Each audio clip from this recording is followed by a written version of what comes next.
Malbec, 8 lettres qui rappellent l'innommable.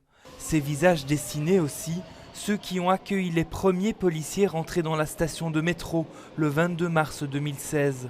Didier Dins était parmi eux, le premier officier de police judiciaire sur place. Son objectif, sécuriser les lieux. Suite à l'explosion, tous les gardiens de sécurité étaient sortis des différents bâtiments aux alentours. Et je me souviens les avoir réquisitionnés en leur disant « vous fermez la rue de la Loi ». À ce moment-là, j'envoie des messages radio au commandement de la police des chemins de fer.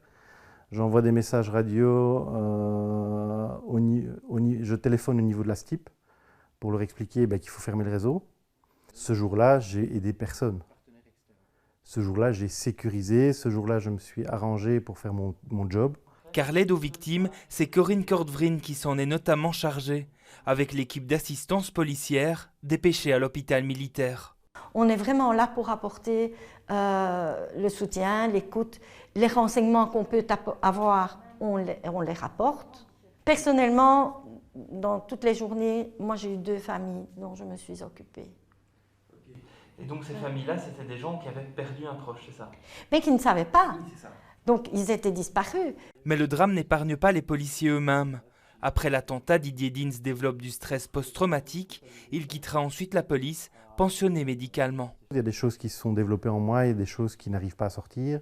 Et ça peut par moments vous pourrir la vie de tous les jours, même 5 ans après. Je vais dire le 22 mars, je suis arrivé, j'étais policier.